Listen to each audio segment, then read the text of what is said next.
Your mechanic is working 12 hours a day and getting paid for 6.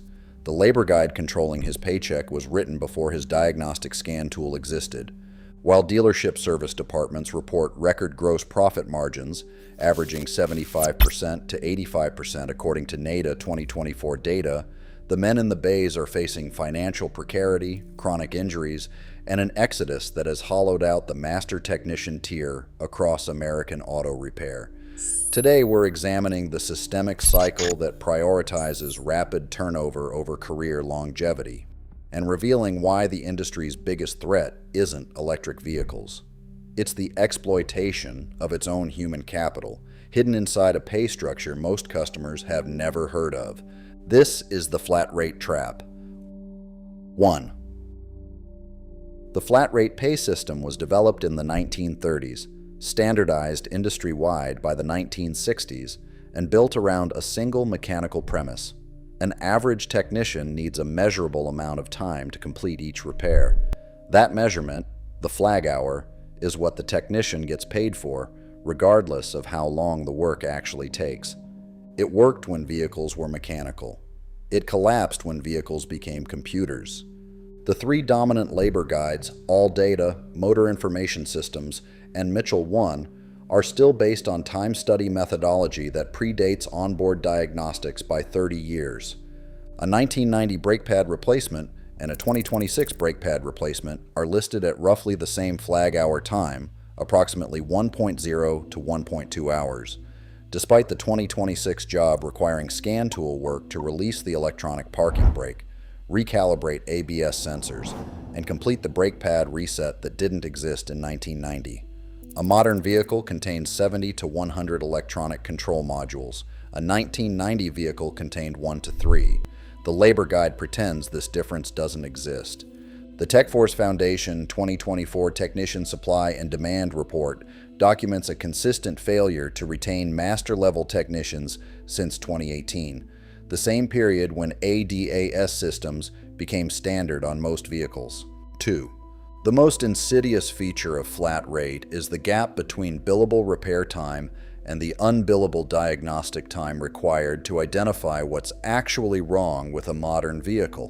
Where 1980s mechanics could often diagnose by sound, smell, and visual inspection, today's technicians are running multi-hour scan tool sessions to isolate problems hidden inside layers of software. The work has tripled in complexity. The pay structure has not moved. A typical no-start diagnostic on a 2020-plus vehicle requires 2 to 4 hours of testing across multiple control modules.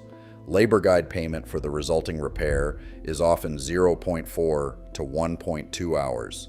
A 2023 Auto Service Professional Industry Survey found that 67% of dealership technicians reported regularly performing diagnostic work that exceeded their flag hour allocation by 200% or more.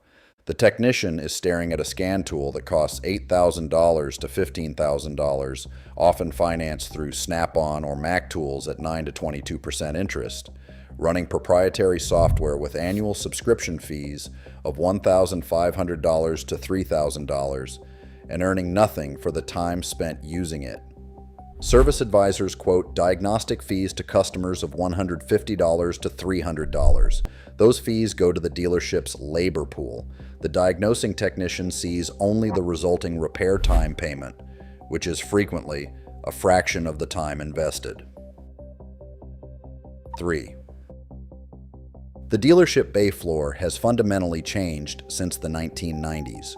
What was once a workplace of pneumatic noise and physical labor has become a hybrid mechanical software environment where the most consequential work happens silently, and where the financial penalty for that silence is steadily destroying technician mental health. The visible signs are quieter. The damage is louder than ever.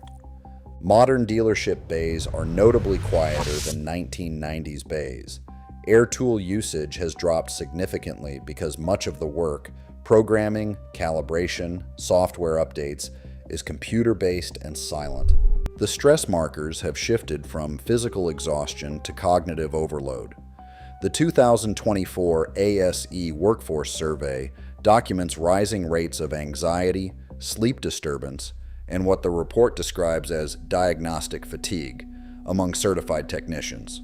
Flat rate creates a constant background pressure that industry researchers have linked to elevated cortisol levels and burnout symptoms similar to those documented in commission-only sales and gig economy work. A technician spending 30 minutes troubleshooting an intermittent problem is acutely aware of every minute that does not produce a billable repair, creating what one industry analyst called the most psychologically punishing pay structure in skilled trades.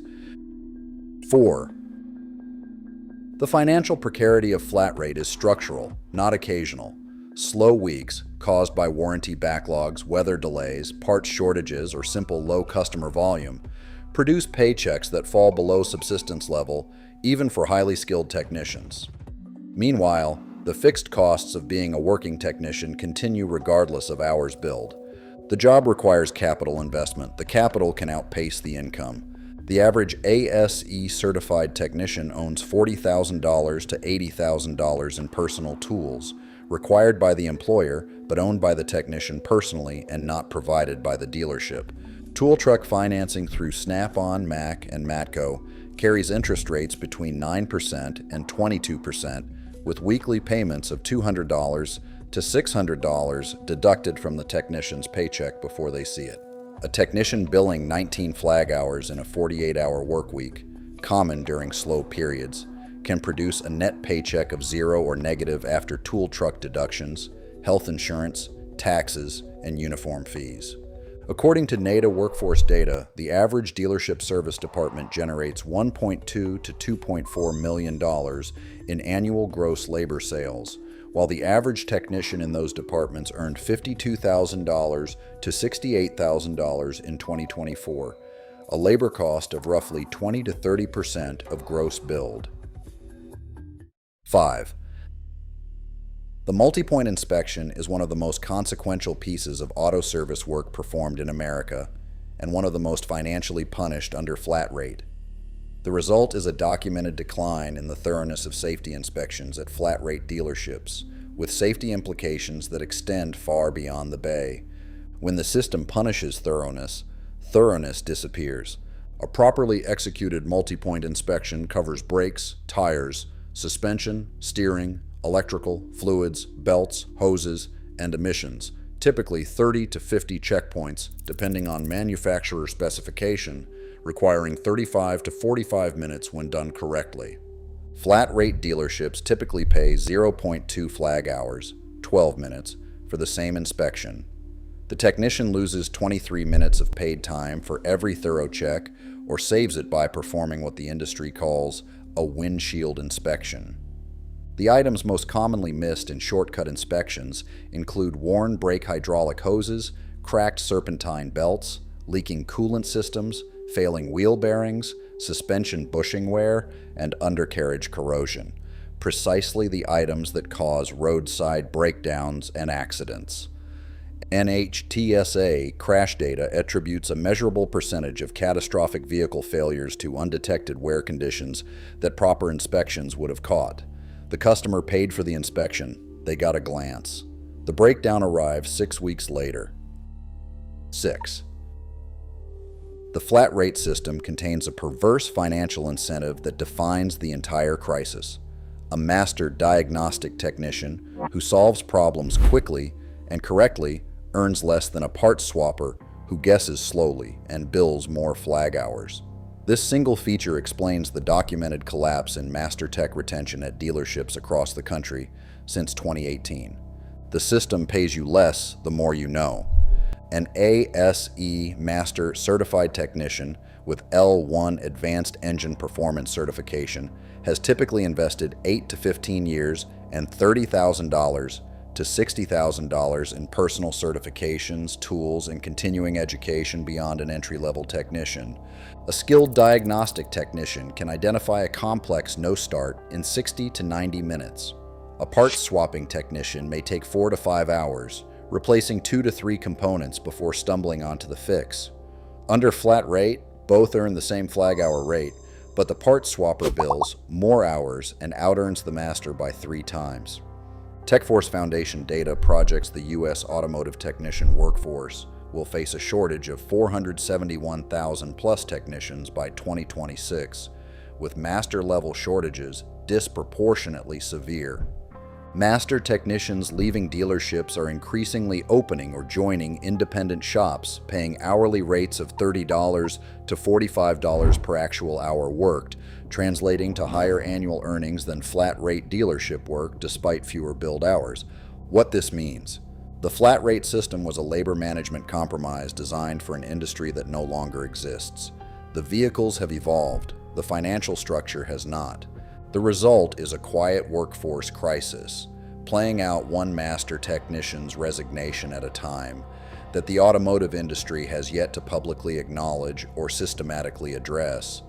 Dealerships continue to post record profit margins on the labor of technicians whose paychecks have effectively declined in real terms for 2 decades. The customer pays full price for service that, under flat rate, is engineered to underdeliver. The dealership wins on margin. The technician loses on income, body, and career. What's left in the bays, increasingly, is a workforce of parts swappers who bill more hours by knowing less. The diagnostic experts who used to anchor American auto repair are walking out, opening independent shops, charging $130 to $160 per hour, and rebuilding careers on their own terms. The system isn't broken. It's working exactly as designed. It's working for everyone except the people who actually fix the cars. And eventually, the customers who depend on those people being there. The flat rate trap isn't a labor dispute.